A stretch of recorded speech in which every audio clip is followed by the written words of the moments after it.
Okay, so the trick to working with any preset isn't really about finding the right preset. It's getting that preset to work with your song. So we're going to go over the top things that I do every single track with every preset I load. I go over a few different things that just kind of will help me lock in that preset with a track. We're going to mostly just use Serum today, but I'm going to do some other videos that dive into Diva, into like Analog Lab, whatever synth you're using. But a lot of these things, these same things we're going to go over, your attack, decay, sustain, your filters, your effects, they apply to every synth, and these same parameters can be found on a bunch of different synths, right?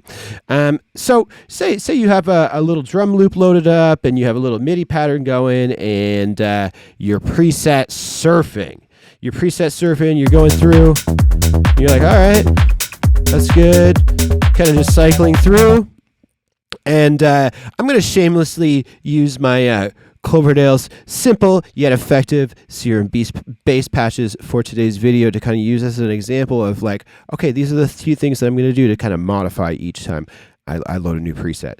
That is actually available right now at viruslabel.com if you want to grab it, and you can use the code DEMOHOMIE to save $5. So first things first, before I even start surfing through, I'm going to load up one of these pitch MIDI effects before Serum. And if I use this, basically I'm just like going to move the pitch up and down using semitones. I just find this a little quicker and faster than going in here, grabbing all of these, selecting them, and going up. If I'm just working already in Serum and I want to just quickly jump up an octave, hear what that sounds like, I can hold Shift and use the arrow keys, and that will up and down. Boom, boom, boom, boom. Major key. So I'll check. Oh, that octave doesn't really sound great. Let's try it an octave below. Ooh, all right. That makes way more sense, right? So that's going to be the first thing that I'm going to check every time is like, which octave sounds best? And what I'm looking for mostly is to make sure if I'm dealing with a bass, I want to make sure that, you know, is it carrying that main sub fundamental? And what I mean by main sub to fundamental is there's going to be a tone at the bottom. It's going to be the furthest left tone that you see, this spike over here. And that is the root note or the lowest subtone from, and we can look here at the three different oscillators that are making noise. There's the sub, oscillator A, and oscillator B, and they're all kind of creating noise right now. And so whichever one is lowest, in this case, oscillator A is down 1 octave. This is at octave 0, this is up 2 octaves. So it's probably oscillator A. This sine wave is creating that sine wave spike at the bottom. Now that lowest subtone, if you want this bass to carry your sub, you want it to carry sort of the full weight of all of it, you're not going to really layer it with another independent sub. You want that subtone to be below 100 hertz, right? And there's 2 octaves down there sometimes. Like if you're writing a track in B or in C, there'll be like a higher octave B that will be below 100 hertz. There'll be a higher octave C that will be below 100 hertz, right? So up there, that sounds great, but I'm not holding that subtone. So down an octave, it's gonna feel great. So that's number 1, octave, right? Number 2, I could either do it there, I could also do it here. I could play around, you know, what sounds best here by just moving. So that's going to be the second thing that I'm just going to test. I'm going to tweak. I'm going to be like, all right, what sounds better? At what octaves do these sound better? Does it sound better with one of them off? No, we're losing our subtone there. No, we need that one too. So there's a few different things here that I want to just test and see. Does it sound better with on, off, on, off? That's all we're trying to do throughout this whole process of tweaking these presets, right? The next thing that I want to check, after I've checked my octaves, I've checked sort of the waves of these octaves, I might want to go in and check to see what's my decay time doing. How long is this? How's the shape looking? Is there any sort of automations or routing? I'm going to zoom in here and take a look. Okay, so it's got a pretty short decay. Maybe I want to make this release a little shorter so that the release is the tail. How much after this MIDI note plays, how much afterwards is going to kind of ring out afterwards. Maybe I'll bring my decay time down a little bit. And this envelope automatically, by default, is controlling the volume of the note when a note is played, right? Envelope 2 by default isn't routed to anything, but in this case we can see, because there's a number 1 here, I can look around and anything that's blue is being controlled by this right now. So it's this filter, right? And so that's going to be probably the third thing that I check out is, okay, is there any routing on this filter? Is the filter opening and closing? What's happening there? And so I can kind of control, is it going to be a really tight filter? Or is it going to be a really long filter where it's open a little more?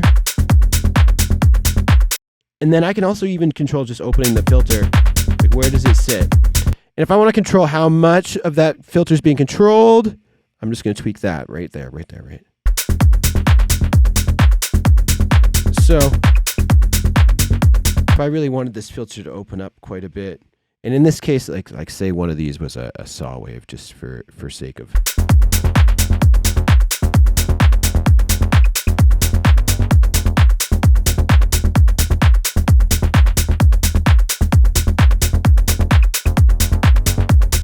All right. So we see what we're doing there. We're basically just controlling, and we can grab up here. How much of this envelope is being controlled? Is it a little bit? Is it a lot? Is it open? Is it closed? And is it short, really short time? Or is it kind of long? And that's giving us so much control over the length, over how much presence that bass is controlling. Is it demanding a lot of presence from the full spectrum, the mid-range and the low end, or is it just sort of the low end? You can do a lot of work of getting the sound to fit and to work by just tweaking this stuff before you start adding on effects and processing and EQ and stuff. If you can get the source material, the original sound in your synth to sound as best as you can first, that's where it's going to sound best, right? They always say shit in, shit out, right? So try and fix it at the source, right? So fix it at the source. Let's take a look at the effects tab. After I've gone and I've tweaked some of the envelopes, I've kind of like figured out, is it the right length? Am I writing like a rolling bass line where I need these notes to kind of sustain and roll off? Or am I writing, in this case, like a tight, plucky one where I can have these really short decay times? It depends on the MIDI that you're writing as well. But anyways, yes, we'll move on to the effects. A lot of times, presets will come loaded with a bunch of effects. They'll come loaded with reverb and delay and choruses and phasers and all kinds of stuff. I've created this preset pack actually to be quite simple. I want these presets to be super versatile so that you guys can use them. But if you're cycling through, and I know there's tons of packs that load them up, I'd honestly almost always go in before you kind of start messing around and just turn off a bunch of the stuff that you don't really need. Do you need to be adding reverb and delays and all that stuff this early on in the process? Probably not. Some of this stuff is overkill. So you want to pay attention to what's going on here. Especially, say there was a reverb on here, and then after, we'll have this kind of turned up, and then maybe after the reverb, you wanted to go in and you wanted to add an OTT, right? And we now have this pretty heavy compressor that is happening afterwards, after the reverb, and so it's going to compress the reverb. This kind of sounds silly because we're doing this on a bass, but it's going to be really hard for me to kind of have a clean reverb tone, even if I wanted to add some reverb on a bass. I know that's not actually crazy, but if I wanted to do it, I wouldn't be doing it here in this synth. Where I would be doing it is afterwards in here using a send.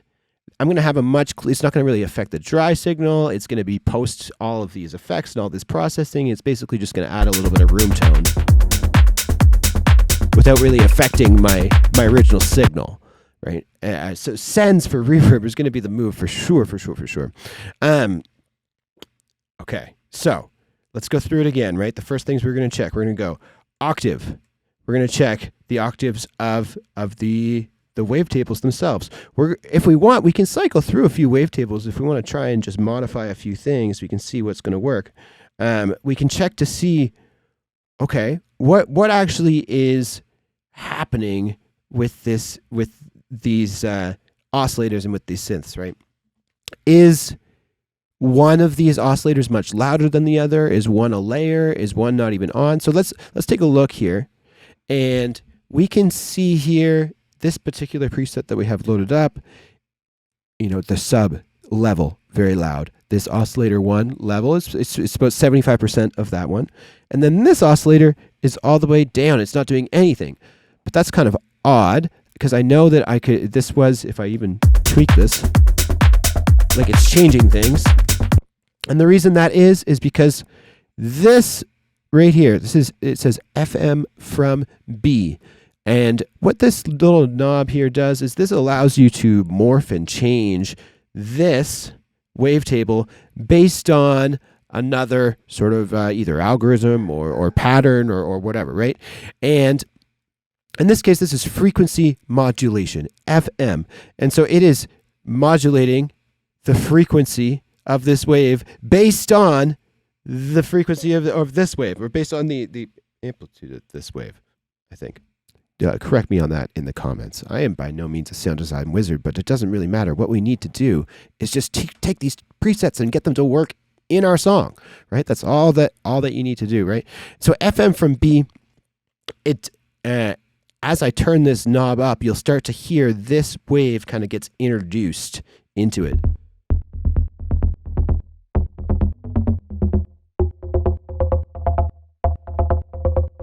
And that's what you hear a lot about, those FM basses and whatnot, and that's kind of where they're coming from. I'm going to turn off the chorus for now. I don't think we need that. It's kind of making things a little confusing. Right, so I want to take a look. Is there anything happening either here? You could also have it FM here. And is it going to sound better at a certain pitch, a certain tone? That would be we have 4 things now that you got to check, right? Maybe 5. We want to check our envelopes. We want to check our octaves. We want to check our filter. We want to check what's happening here on both of these oscillators. Is there something happening? We want to check, you know, is there a better wavetable that sounds better? And then we want to check our effects. And almost always, less effects is going to be better. Almost always. If there's a biggest takeaway from this video, it's that less effects is more. And if you want to apply some subtle effects afterwards, you can do that afterwards and do some sculpting. But all this other stuff you can do from the beginning. Let's try and look at some other basses that maybe are a little different, right? So let's maybe look at some ARPs and some gated sequence based, because sometimes those can be a little confusing. So maybe let's open it. I'm going to instead just have one long line here, and maybe I'll copy this over actually, and we'll keep that same pattern. So say this is our pattern, sick, and we're going to load up like a gated bass. Let's try that. Get rid of this. You know, I have a few of these in here. So these have a lot more going on, yet they are still quite simple. And I just want to break down what makes them simple and why they really aren't super hard to understand, right? So it's the same thing as always. We have, you know, our same 3 oscillators, but this section here, the LFO section, which the last preset, it didn't have anything. None of these were routed anywhere, right? This, okay, we have this kind of like cool pattern that I've gone and drawn, and we can kind of hear it. And basically, this is just controlling volume automation on the level of this, you know, this sine wave here, and as well the level of the sub. And that is the only reason that this bass kind of even looks complicated at all. It's just that, and no effects, nothing. It's just a very simple sub.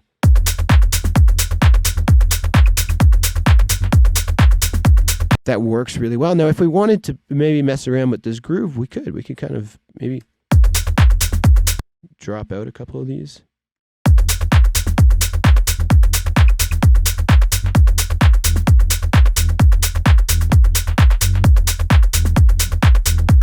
And that's kind of a really cool, interesting way to get a different groove or a different swing with your track that Doesn't always necessarily mean that you have to go in and change the MIDI and write all kinds of stuff like that. You can do it just by automating the volume right in Serum.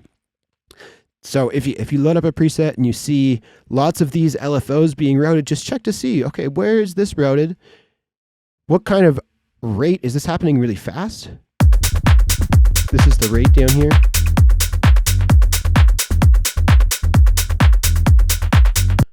All right, cool. There's a bunch you can do there. Let's try another one of these gated basses. Let's load it up. So if I wanted this to sound better, this isn't sounding super strong right now with this particular kick. I want it to have a little bit more bite, a little bit more meanness to it. So a couple things I want to do. First, let's, I can zoom out. This here, just zooming on what we're looking at here. It's sometimes it'll be like this and you'll be like, wow, it looks like it's this crazy, huge, long decay, but it's actually not. It's just look at where you're zoomed at. So I'm gonna actually maybe tighten this up. So bring my sustain down and my decay time in. Oh, right. We're doing a gated bass, right? And so in this case, what I did, because our MIDI is just one long note, I actually do need to keep the sustain up. And where a lot of this sort of pluckiness is coming from this LFO here, right? So I'm going to keep my sustained up.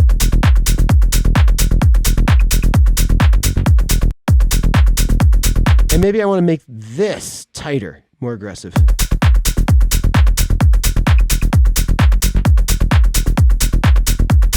All right, that's working. Sounding a little better. Maybe I can drag here.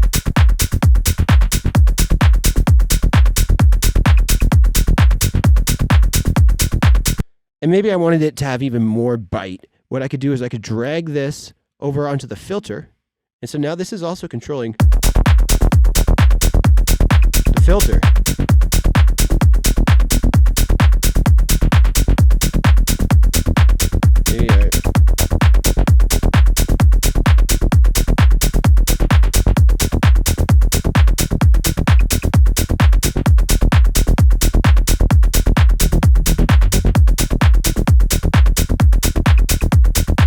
All right, that's working.